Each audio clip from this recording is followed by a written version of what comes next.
If you love ghosts, cryptids, UFOs, and everything that goes bump in the night, then mark your calendars for the West Kentucky Paranormal Expo, happening September 26 in Mayfield, Kentucky at the Mayfield Graves County Fairgrounds.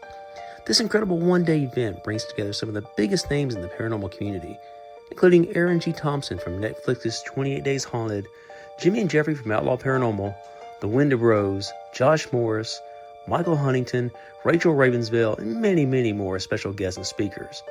Your admission is just $15, and that gets you an all-day come-and-go wristband so you can explore at your own pace. Browse more than 35 vendors, enjoy delicious food trucks, attend speaker presentations and panels, meet investigators, hear incredible stories, and dive into the worlds of hauntings, cryptids, UFOs, and the unexplained. Whether you're a seasoned ghost hunter or just curious about the mysteries that surround us, there's something for everyone at the West Kentucky Paranormal Expo. Tickets are on sale now. For more information, visit West Kentucky Paranormal Expo on Facebook and get ready for one of the most exciting paranormal events of the year. We'll see you in Mayfield on September 26th.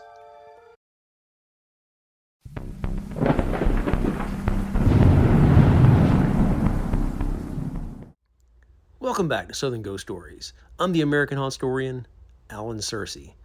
So I've been hinting around, I've been alluding to a few things, but I've got 3 new books dropping in September. And I'm really excited. The first one is Arsenic Anna. And if you know the story, Anna Hahn was a German immigrant, came here during the Depression. She given birth to a little boy in Germany. Her mother sent her away. Well, she comes to Cincinnati and starts working as a caregiver. And she takes care of elderly men.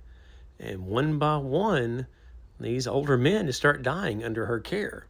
So it's this crazy story based off this true story I found in Cincinnati that it's unbelievable. But it drops on September 9th. It's called Arsenic Anna. It should be on Amazon, should be everywhere September 9th. Also, another book I'm kind of excited about. I've been doing some PR for it. I did an interview earlier today, actually. Fear and Folklore, Vampires. So, I've got a book, Fear and Folklore, American Witches. I've got the Grey Robin book. I've done dueling, voodoo. What's left? Vampires, right?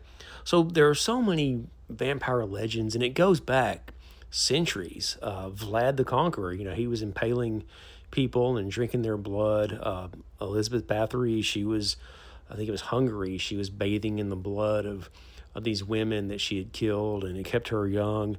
And how I really got turned on to this vampire thing, it was in St. Louis, researching my St. Louis book. There's a young lady named Elizabeth Mund.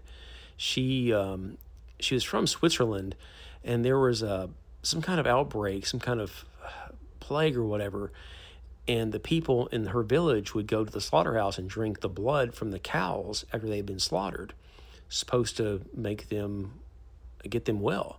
So she gets really sick living in St. Louis, and she talks to her doctor, and she gets in her head, hey, I've got to go drink blood to get better. So it was during the Civil War, 1860s, and they were having executions. They were hanging Confederate soldiers they had caught there in Missouri, in downtown St. Louis. And so when somebody was captured, they would schedule the execution. Elizabeth would go to the jail and talk to the jailer. She would try to figure out, hey, what time is the execution?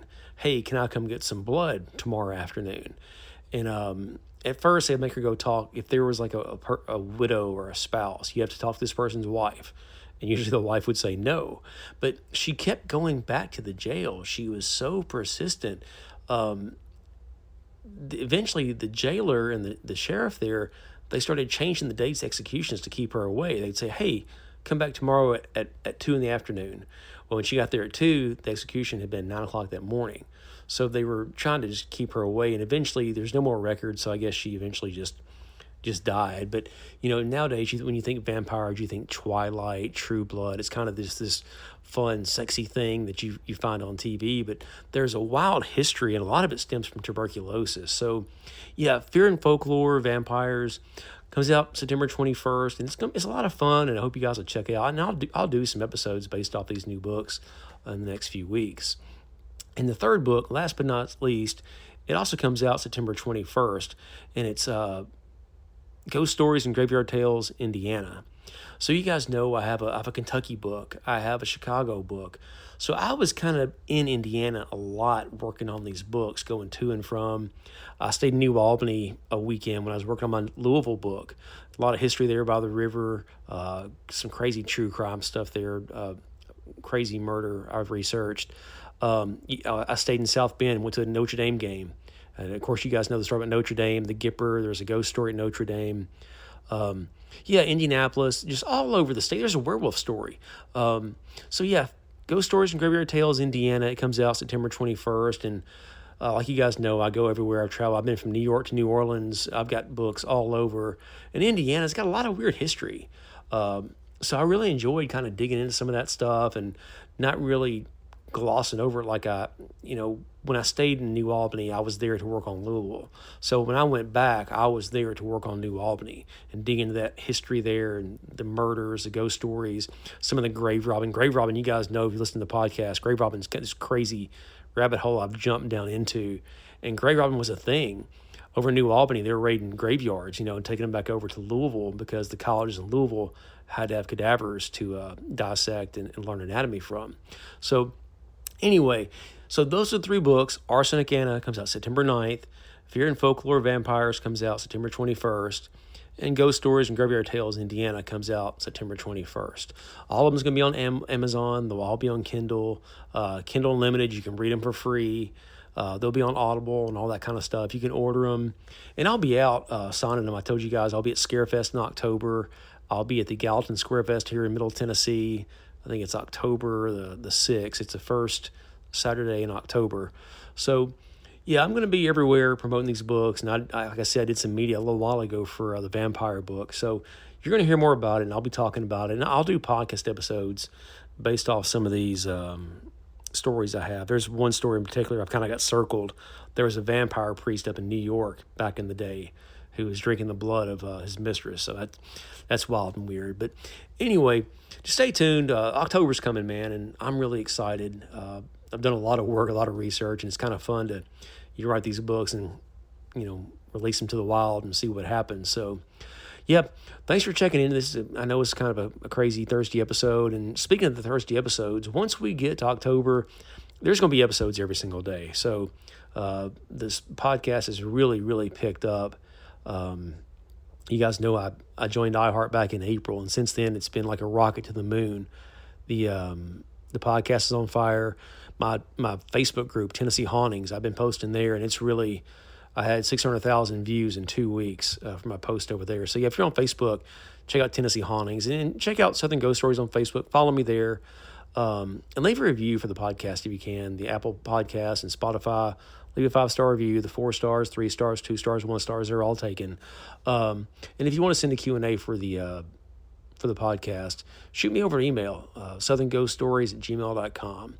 So anyway, it's kind of an impromptu podcast, but it's really more of an update, letting you guys know what's coming your way, because I'm excited about these 3 books. And October's coming, guys. Get ready.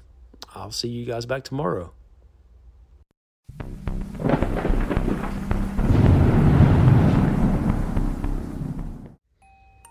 If you love ghost stories, folklore, and all things mysterious, you need to make a trip to Haunted in downtown Tullahoma, Tennessee. Just a short drive from Nashville, this family-owned Gothic shop is filled with the strange, unusual, and downright fascinating. This isn't a big box store full of mass-produced decorations. Haunted specializes in handmade curiosities, Gothic decor, metaphysical supplies, green witchcraft essentials, and unique pieces created by independent artists. Whether you're decorating or just looking for something you won't find anywhere else, Haunted is worth the trip. Visit them on 125 West Lincoln Street in Tullahoma, or shop online at hauntedstore.net. That's right, hauntedstore.net. Haunted, curated for the strange and unusual. Coming October 2nd, the gates open at Smith County's scariest attraction, Nightmare Hollow. Located at 160 Marina Lane, Carthage, Tennessee, every Friday and Saturday from 8 p.m. to 10:30. Admission starts at $20 with Fast Pass and VIP options. Nightmare Hollow is a haunted trail located at Defeated Creek Marina and Campground. Recently rebranded from Nightmare on Marina Lane, Nightmare Hollow has made several upgrades for this season, including an additional trail, upgraded scenes, fast pass and VIP options, and a gift shop featuring local vendors and merchandise featuring our logo and characters. Come out and see what all the hype is about.